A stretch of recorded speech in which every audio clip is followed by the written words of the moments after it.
شخصيات عزيزة علينا لا يمكن أن ننساهم بسهولة. هذا من باب يعني لا أكثر ولا أقل. أما تقول لين راح أحمد راحت رياضة، هذا فخر. أحمد ركن أساس من رياضة القاهرة من التسعينات لل 2020. بأن القاهرة ما زالوا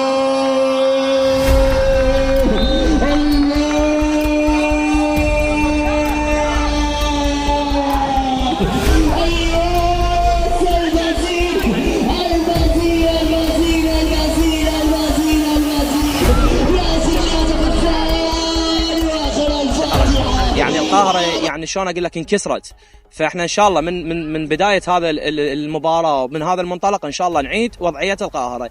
يعني احنا ان شاء الله نسير على نهج الكابتن احمد هدام. احمد هدام الله يرحمه يعني اذا مو بغداد العراق كله يعني معروف، الحمد لله والشكر.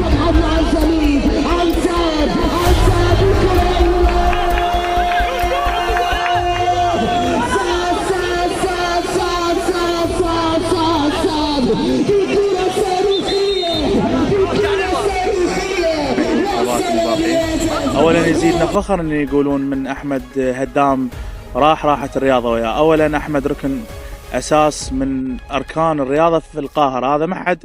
بس احنا بنفس الوقت انت ليش ما تجيها من باب احنا شزت نفسنا من الرياضه من فقدنا احمد هدام حيدر. الله يعني بس احنا عندنا كان يلعب كره القدم.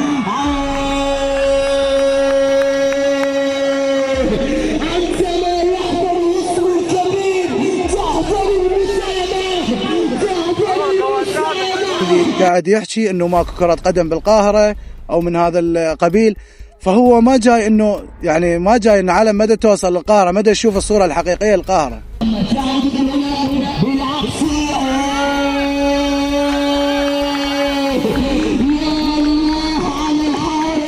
تعود القاهرة اليوم بهذه المحبة والسلام اللي سميت هذه المباراة بمباراة الحب والتسامح ان شاء الله.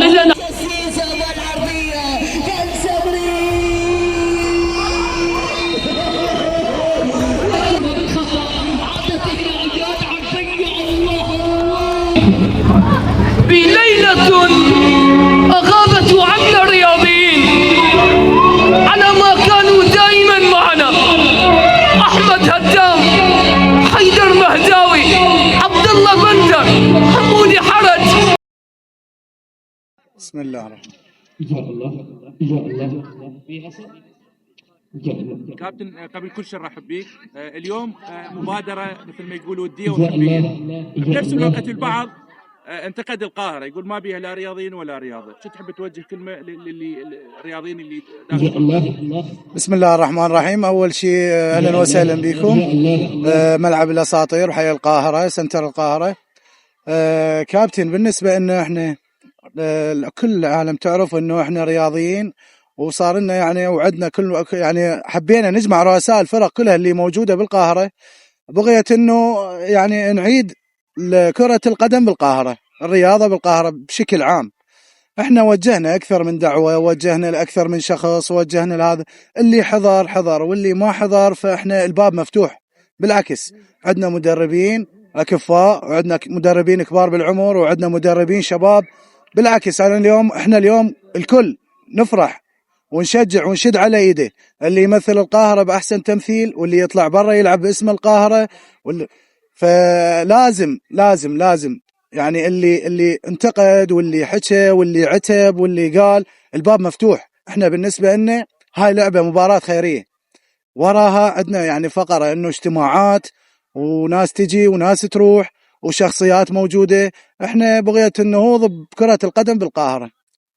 اما بالنسبة للعالم فما جاي هو للقاهرة اللي قاعد يحكي انه ماكو كرة قدم بالقاهرة او من هذا القبيل، فهو ما جاي انه يعني ما جاي انه على مدى توصل للقاهرة مدى يشوف الصورة الحقيقية للقاهرة. احنا حاليا عندنا فرق مفتوحة وعندنا فرق فئات عمرية وعندنا مدربين شباب.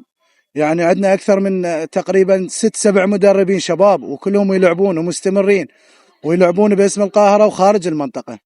فأحب أوجه رسالة من خلال قناتك إنه مفتوح الملعب مفتوح، اللي يحب من الرياضيين إذا كان كبير بالعمر أو إذا كان شاب فإحنا نشد على إيده والشجعة وبابنا مفتوح لأي رياضي من رياضيين القاهرة بغية الارتقاء بالكرة القدم بالقاهرة. شكرا جزيلا حبيبي. لما يقول فقدت الرياضه من بعد ما توفى احمد هدام حسب ما سمعت من البعض. كابتن اول شيء من رخصه يعني اخوتي المدربين انه انا يعني اتحدث مثلا بقامه يعني اخوتي الكبار ان شاء الله. كابتن احنا القاهره يعني مرت بنكبات، تعرف يعني احمد هدام الله يرحمه يعني هرم القاهره تاريخ كبير، يعني دخلنا بصدمه كنا صغير وكبير، ورا عبد الله بندر الله يرحمه، ورا حيدر ميدان الله يرحمه، ورا حمود حرج. يعني القاهره يعني شلون اقول لك انكسرت. فاحنا ان شاء الله من بدايه هذا المباراه ومن هذا المنطلق ان شاء الله نعيد وضعيه القاهره. يعني احنا ان شاء الله نسير على نهج الكابتن احمد هدام. احمد هدام الله يرحمه يعني اذا مو بغداد العراق كله يعني معروف الحمد لله والشكر. فاحنا ان شاء الله نعيد والوضع بالرياضه مال القاهره، واحنا مثل ما قال اخويا كابتن محمد انه الباب احنا مفتوح للكل، احنا نوجه دعوه للكل، واحنا يعني اليوم بدايه جديده ان شاء الله. ان شاء الله راح تشوفون بطولات، وان شاء الله راح تشوفون لجنه محترمه بوجود اخوتي المدربين الكبار، وان شاء الله الكل ايد واحده كابتن. احنا كل منطقه وكل تنكسر بالرياضه وبعدين ترجع، وان شاء الله احنا هسه راجعين، وان شاء الله بقوه راجعين ونرفع اسم منطقتنا وجمهورنا. واما اللي ينتقد واما اللي يحكي واما هذا شيء راجع له كابتن. احنا بالنسبه لنا قررنا انه نبدا بدايه جديده، يا هل يجي هلا بي، يا هل يحكي هاي بعد ان شاء الله راجع له ان شاء الله. ان شاء الله. كابتن علي بشار قبل كل شيء نرحب بك بصفتك احد اهم الرياضيين داخل منطقه القاهره. البعض انتقد القاهره بالفتره الاخيره، يقول ما بيها لا رياضيين ولا رياضه. البعض يقول من توفى احمد هدام الله يرحمه من فقد الذرويه او متعه كره القدم داخل القاهره. الحبيب كابتن عقيل، اولا ارحب بيك وارحب بالكباتن رؤساء الفرق ووجهاء الرياضه في القاهره، سيد رياض وكابتن علي والكباتن الباقين. اولا يزيدنا فخر ان يقولون من احمد هدام راحت الرياضه وياه. اولا احمد ركن اساس من اركان الرياضه في القاهره، هذا ما حد. بس احنا بنفس الوقت انت ليش ما تجيها من باب احنا شزت نفسنا من الرياضه من فقدنا احمد هدام وحيدر مهداوي وكثير من الرياضيين، فما صار انه بعد نفس بالرياضه. يعني هذا من باب. والباب الثاني صار عندنا كسل صحيح، لان الرياضه الناس عندها مشاغل وناس عندها ارتباطات وناس عندها وظائف، فما من ممكن يفرغ نفسه للرياضة. هسه البركة بالولد الشباب بعدهم بداية العمر، ما عندهم مسؤوليات، ما عندهم على عاتقهم مسؤولية تشغلهم عن الرياضة، فبقوا هسه هم رؤساء فرق وكل واحد عنده فريق وجاي يشاركون ما شاء الله. شوف مشاركاتهم بالشعب وبصليخ وبالوزيرية وبالكسرة وبالبنوق وبحيور، بكل المناطق جاي مع البطولات اللي سووها هنا بالقاهرة. بالعكس جاي يشوفهم والله مشاركاتهم حلوة وعندهم فرق ولاعبين جيدين والبركة بيهم وكلهم رياضيين محترمين. لكن صار برود فترة، يعني مو كلش كبيرة اللي خلت الناس تطلق الدعايات والاتهامات انه القاهرة ما بيها رياضة. لا بالعكس بيها رياضة. بس قلت لك احنا عندنا شلون تشزة من الرياضة، لعبة نفسنا. يعني تعرف احمد هدام ورا حيدر مهداوي شخصيات عزيزة علينا لا يمكن ان ننساهم بسهولة. هذا من باب يعني لا اكثر ولا اقل. اما تقول لين راح احمد راحت رياضة، هذا فخر. احمد ركن اساس من رياضة القاهرة من التسعينات لل2020. أحمد هدام لا يمكن إن واحد ينساه أو يشطب تاريخ الرياضي، لاعب ومدرب وإداري وكل الزيانات بالرياضة وكل أساسات الرياضة وأصول الرياضة بالقاهرة. أحمد هدام سبب من الأسباب. بتوجه كلمة مصطفى مسي وإياد السوداني والله صاحب هاي المبادرة. مبادرة جميلة ويشكرون عليها. وصراحة أنا أول البارحة من شافني إياد وخابرني وجاني وجه لي الدعوة بكل يعني استقبلتها بكل رحاب الصدر. ليش؟ كيف؟ لأن شفت شباب يردون يشتغلون، يردون يسوون فرق، يسوون بطولات، وأنا فرحت من شفت إياد بهاي العزيمة والصلاة. طبعا أنا بارك له. إياد حكم مجتهد إن شاء الله دولي بالسباعي كرة القدم، ومن الحكام الجيدين ورياضي بارز ومدرب على مستوى عالي. وحتى مصطفى ميسي من الناس اللي جيدين وعنده مدرسة أعتقد كروية ومدرب إن شاء الله يمشي بالطريق الصحيح. كابتن اليوم أنتم ساهمتوا بمبادرة حلوة، خاصة أنتم صفتكم كحراس مرمى، جيتوا لأن أنتم تعتبرون شباب، جيتوا أنتم ساعدتوا المدربين راح تلعبون إياهم. شو تحب توجهون كلمة لإياد السوداني بصفته كصاحب هو المبادرة؟ بسم الله الرحمن الرحيم. اللهم لك الحمد حتى ترضى. نشكرك ونشكر القناة ونشكر كابتن إياد السوداني على هذه الرسمة رسمها. كابتن شو تحب توجه كلمة؟ كابتن هاي المباراة راح تجمع المدربين الخاصة باللعبة هاي. نشكر كابتن اياد السوداني. طبعا احنا احد حراس القاهرة، حارس الاول. شو تحبون توجهون كلمة الاياد السوداني اخيرا؟ اياد السوداني كابتن اياد السوداني، كابتن عقيل، طبعا اخوتي عباس وحسان اشكرهم. يعني الولد يلعبون هاي بطريقه يعني الحمد لله. اليوم الصبح يلا قلت لهم على المباراه جو يساعدونا.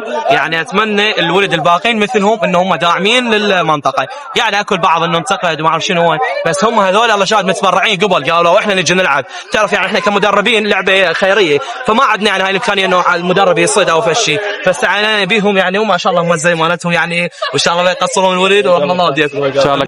ابو حسين حتى يكبر مطين ذا.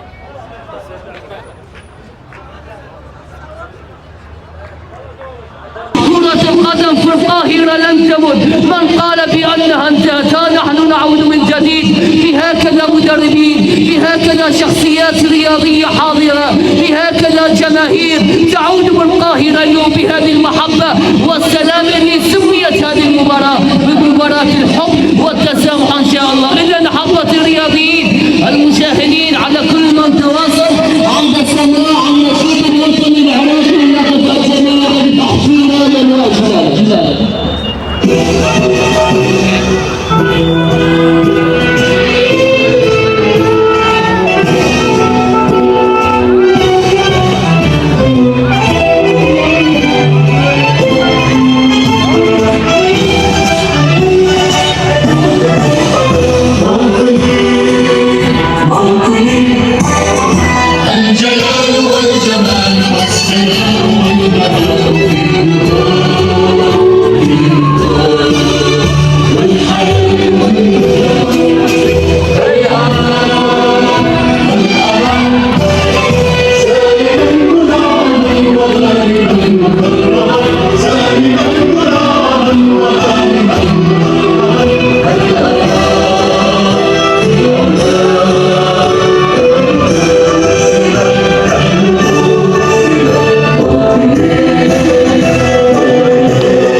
عند صافرة البداية على كل الرياضيين وكل الجماهير، عند صافرة البداية الكل يقف احتراما واجلالا لقراءة سورة الفاتحة. ليلة أغابت عنا الرياضيين على ما كانوا دائما معنا.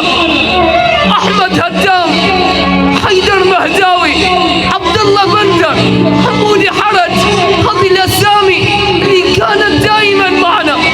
اليوم نقف حدادا، اليوم نستفقدهم ما كانوا في كل زاوية من الملعب بابتسامة. بعدها على الصور مفتوحة العيون، بعدها على الصور مفتوحة العيون، وبعد عنا من ما تردون. احسب لا يا موعد بدل الموت، بلكب لا يا موعد هم تردون. إذا أحبتي الكرام نقف الجميع لقراءة سورة الفاتحة.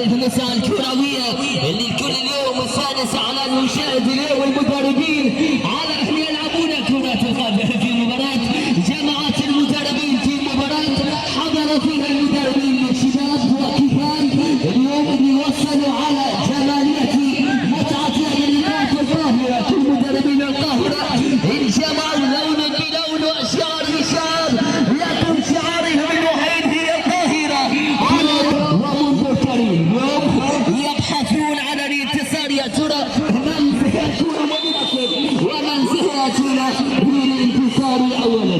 من سيستقبل جمالية الانتصار في ارضية الملعب؟ من سيعطينا اتحاد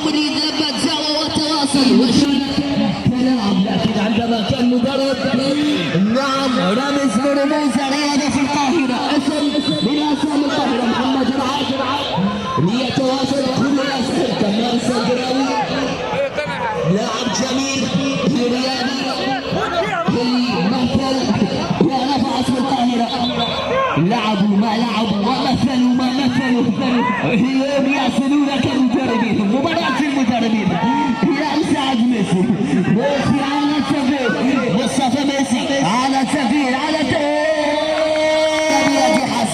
لمسة من هناك مصطفى، التمرير امام مهيمن، النقلات امام التغيير. هذه ميسي هذه ميسي ميسي ميسي ميسي ميسي بكرة بالتمرير يا سمار، سمار العفيف ياسر الهي وصلت الان في راديو التماس.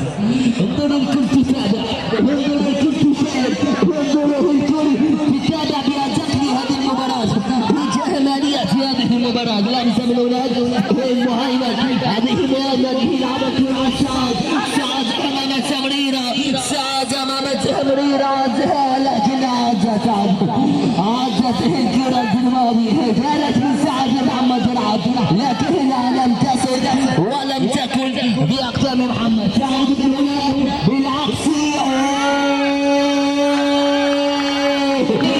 المتعة مشاهدة في هذه المباراة، الكل من يسعى نريد هذا لمسها سعد امام التمرير،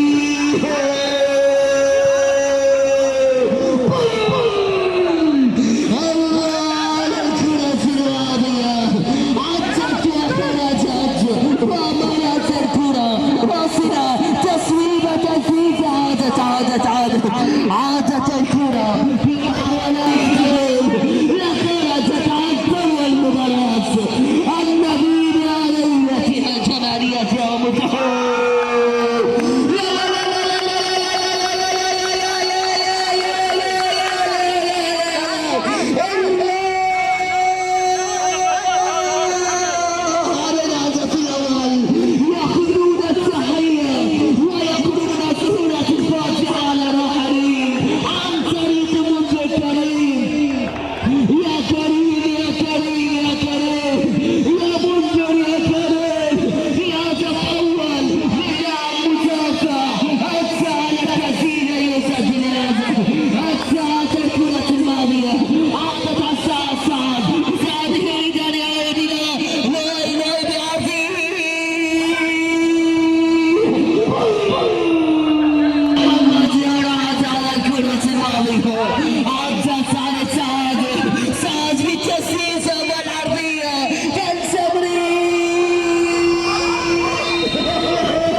تقول انت؟ لا علي باسم ينزل على ارضيه الملعب، علي باسم ينزل بدلا من مصطفى كلوب على ارضيه الملعب. لمسه عند ميسي لتمار، لمسه من هناك تسديده من تمار، لانه حسب بيده من ياتي بالثاني، من سياتي بالهدف. محمد العاد يعطيها من هناك، تمريره لعلي طلال، علي طلال في هذه المباراة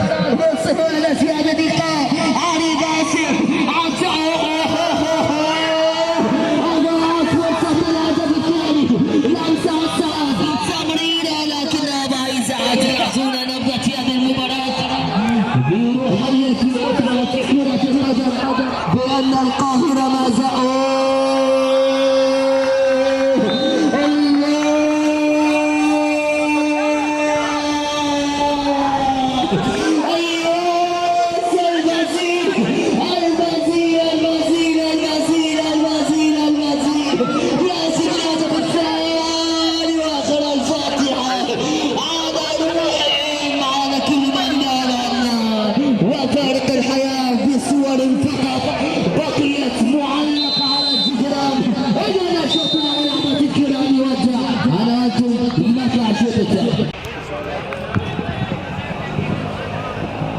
الله الرحمن الرحيم. محبتي في كل مكان، مشاهدينا ومتابعينا، عدنا في مطلع الشوط الثاني. أشواط قوية مدربين القاهرة جميعهم، حتى الكادرين، حتى المدربين، الكل مدرب اليوم حاضر للمتابعة، للمشاهدة، للعب، لنقل الصورة بأن الرياضة هي ولادة في كرة القدم، ولادة باللاعبين، ولادة اللمسة موجودة، ما زالت نقلة واحدة في هذه الأيام، استلام وتسليم، البحث مستمر عن نقله الكرة. أياد يبحث، الكرة ما زالت حتى استلام عباس في اللقطة الماضية، الصافرة موجودة. هاي متابعة كابتن، يعني انت حكم مباراة وطاق فاول مو صح؟ فاول ولا مو فاول؟ قلنا والله ما في والله ما في. الصافرة موجودة حاضرة بمكان النقلة بالكرة. من سيلعب الكرة علي باسم، الكرة واقفة ثابتة. مصطفى كلوب على التحضير، على استبدال الورقة في الشوط الثاني. لمسة حمار، الله الله الله يا تمام، الله على لمسة رائعة، لكنها لم تكتمل معه ولم يكن فيها احتمال بهدف. الكرة موجودة، هنا مساحة لوي يرسل الكرة بالخطأ، عادت إلى أياد عرضية. الله الله عباس يتدخل بالكرة الماضية كما كان متقدما، لا يعلم بأنها سترسل الكرة لتكون خطأ. الله الله هاي على طريقة الوالد ببصمته الأولى ويسجل الهدف الأول بطريقة رائعة، بعرضية وصلت بقدم علي باسم لترسل الهدف الثاني. البديل باستلام إلى سرمان يصل بالكرة، عاد التسديد. تواصلك وحضورك اليوم كابتن علي بشار، اليوم اللي حاضر معنا هو موجود في أرضية الملعب. شخصيات الرياضية أبو إيمان، كابتن علي، جاسم، كل من يحضر، كل من يتواصل، كل من لبى الدعوة. شكرا لحضوركم، شكرا لكل الجمهور، شكرا لكل من يتابع هذه المباراة من البداية وحتى الختام. المباراة ما زالت تماما، الكرة ما زالت هي التمييز عن المحاولة عن تقدم، عن نقلات. الله الله الله الله على لعبة الكرة المرأة.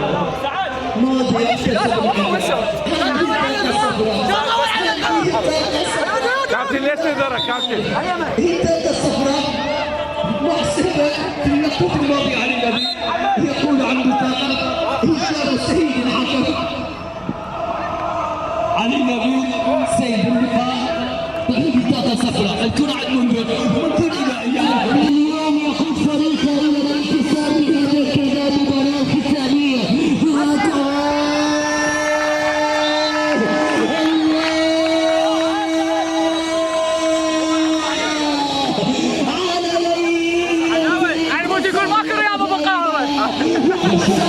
كل صورة الكاتب الكبير علي بشار. الله علي بشار عندما كان يلعب كرة القدم.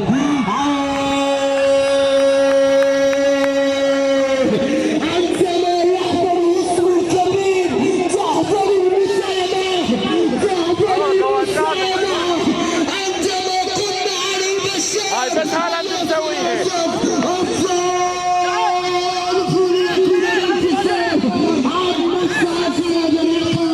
على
القاهرة. شكرا لجميع حراسنا الأمنية. الكرة موجودة.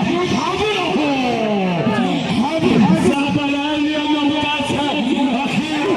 حبيب إياد يتلاعب. إياد يتقدم بتسديده بتصويبه.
موجودة الكرة عادت لعلي طرف. علي